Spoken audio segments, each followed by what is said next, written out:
করেন, আমিন। একজন বাচ্চা জন্মের পরপরই পিতামাতার কি কি দায়িত্ব কর্তব্য রয়েছে? আমার বাচ্চাকে আমি বড় আলেম বানাতে চাই, কিভাবে করলে সফল হব? জন্মের পরপর কেন বলছেন? জন্মের আগেও কি কোনো দায়িত্ব নেই? জন্মের আগ থেকেই এই দায়িত্বের ব্যাপারে সচেতন হতে হবে। আপনি যদি হন একজন বাবা, তাহলে আপনার বিবাহ করার আগ থেকে আপনাকে প্রস্তুতি নিতে হবে। ফাযফার বিদাতিদ দ্বীন, দিনদার স্ত্রী পাওয়ার জন্য ট্রাই করতে হবে, প্ল্যান করতে হবে। এরপর সন্তান যখন আসবে তারও কিছু পূর্ব প্রস্তুতি আছে। মাতৃগর্ভে যখন কোনো সন্তান অবস্থান করে তখন যিনি মা হবেন তার কিছু প্রপার গাইডের প্রয়োজন। তিনি দিন অভিমুখী হবেন, তিনি কোরআন পড়বেন নাকি সিরিয়াল দেখবেন বসে বসে? তখন তো পেটে থাকতেই সন্তান ওই সিরিয়ালের প্রতি তার একটা আগ্রহ জন্মেই যেতে পারে। কারণ যেভাবে আমরা এখন দেখছি স্কুলের ক্লাস 1-2 বাচ্চারা কোন চ্যানেলে কি হয় সবই মুখস্থ করে। সুতরাং মার আচরণ তার গর্ভস্থ সন্তানের উপর প্রভাব বিস্তার করে। অতএব প্রস্তুতি জন্মের আগ থেকেই নিতে হবে, এটা একটা বিষয়। আর কিছু সাংসারিক বিষয়ও আছে, কিন্তু আমরা সবসময় ধর্মীয় বিষয়টাকে হাইলাইট করি, অবশ্যই সেটাকে গুরুত্ব দেওয়া উচিত, কিন্তু সাংসারিক বিষয় আছে। একজন বাবা তার স্ত্রীকে যখন তিনি গর্ভবতী থাকেন হেল্প করেন, তার কিছু কিন্তু মানসিক এবং শারীরিক যত্ন নেওয়ার প্রয়োজন। প্রপারলি ডাক্তারের কাছে কি যাওয়া হয় তার গর্ভস্থ সন্তান যাতে সুন্দর মতো ভূমিষ্ঠ হয়, সেই প্ল্যানটা কি কাজ করে ইত্যাদি এই বিষয়গুলো।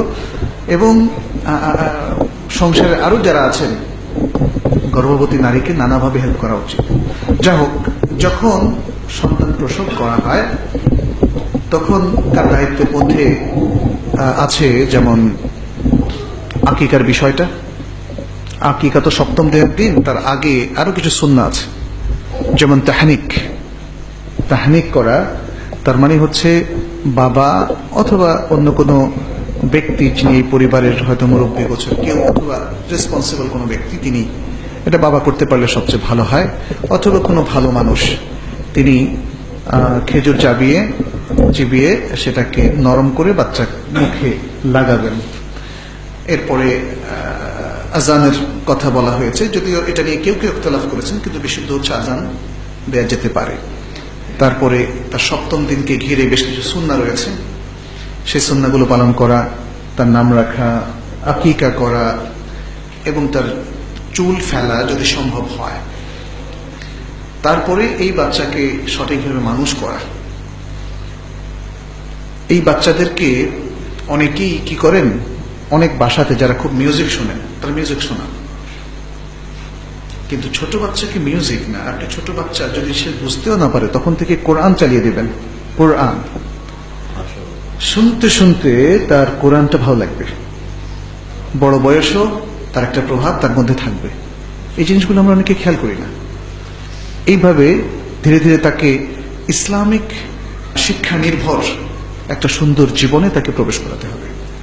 আপনাকে শুরু থেকে টার্গেট করতে হবে, সে প্রথম শিখবে কোরআন, এবং সে কোরআন বিশুদ্ধ নাদরা দেখেও পড়তে শিখবে তার অন্য যে কোনো প্রাইমারি এডুকেশনের আগে। আপনারা হয়তো শুনেছেন যে মিশরে 5 থেকে 6 বছর 7 বছরের মধ্যেই অধিকাংশ বাচ্চা কোরআন মুখস্থ করে ফেলে। এবং মিশরে আসলে কোরআনের প্রতি সবচেয়ে বেশি গুরুত্ব দেওয়া হয় মুখস্থের প্রতি, যেটা আজহারেও সেটা প্রতীয়মান হয়। মিশরীয় ছাত্রদের যেই সাবজেক্টই তারা পড়ুক না কেন, লোগা পড়ুক, ফিকহ পড়ুক, বন্ধ যে কোনো শরিয়ার সাবজেক্টে পড়ুক, তাদেরকে হাফেজুল কোরআন হতে হয়। ফলে এই যে একটা ধারা তৈরি হয়েছে, ছোট বাচ্চা বয়স পর্যন্ত তার একটা প্রভাব সৃষ্টি হয়েছে। আমাদের দেশে অন্য ধারা সৃষ্টি হয়েছে, তরুণদের কোরআন পড়তেই হয় না, তাই না? না পড়লে তার শিক্ষা জীবনে এটার কোন ধরনের বিরূপ প্রতিক্রিয়া পড়ে না বলেই প্রতীয়মান হয়। ফলে বিশাল সংখ্যক তরুণ বা কিশোর, এমনকি শিশুরাও কোরআন পড়াটার প্রতি কোনো গুরুত্ব দেয় না। এটা বিশাল বড় ধরনের ভুল।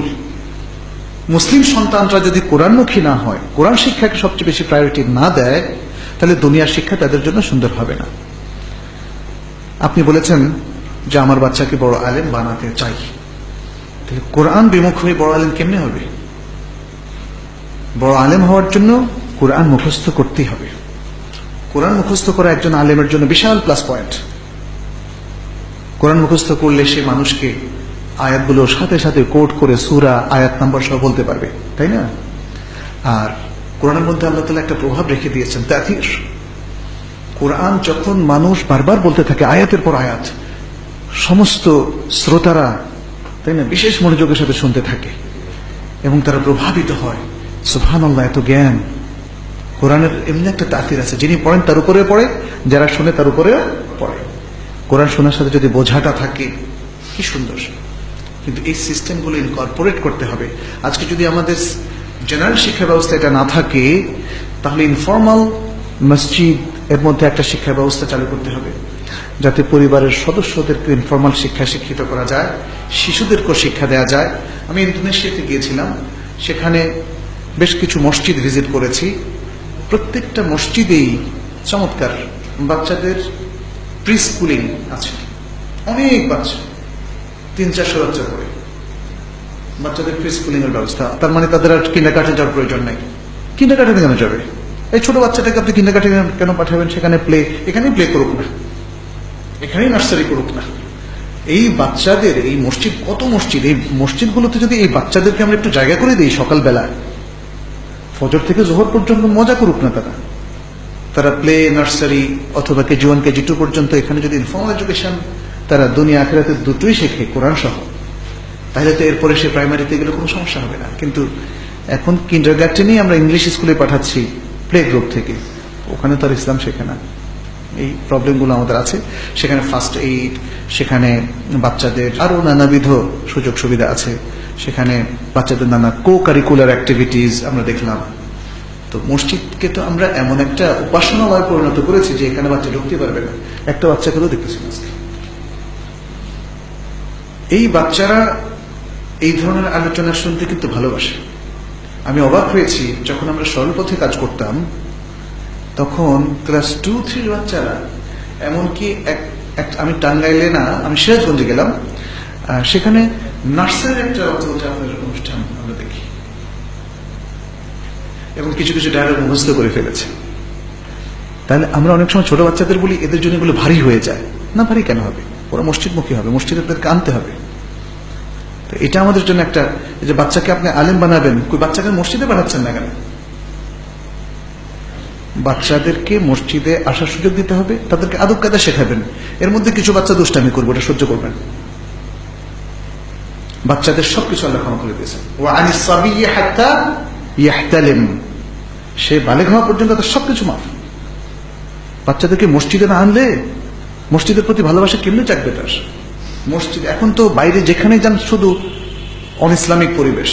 মসজিদের মধ্যেই তো এখন আল্লাহ রাসূল সাল্লাল্লাহু আলাইহি ওয়াসাল্লামের কথা, কোরআন দেখে, টুপি দেখে, দাড়ি দেখে, ইবাদত দেখে, সালাত দেখে তারা এখন তো ইমানি পরিবেশ তো মসজিদেই পাবে। আপনি সযতনে সমস্ত বাচ্চাদেরকে আপনি ইমানি পরিবেশ থেকে দূরে রেখেছেন, এটা করা যাবে না। আমার মনে হয় সমস্ত বাবা মায়েরা বাচ্চাদেরকে এই ইমানি পরিবেশে আনার ব্যবস্থা করবেন এবং প্ল্যান করবেন। আলেম করার জন্য আসলে একটা প্ল্যান আপনাকে করতে হবে। আমরা যে আলোচনা করলাম তার আলোকে, এবং তার বাইরে আরো অনেক সাজেশন আছে। যারা ভালো আলেম, স্কলার, তাদের সাথে যোগাযোগ করবেন, তারা আপনাকে কিছু সাজেশন দেবে, সেটা আপনি লিখে রাখবেন ডায়েরিতে, সেভাবে বাচ্চাকে রেজ আপ করবেন। তাহলে ইনশাআল্লাহ আশা করি এটা কঠিন হবে না।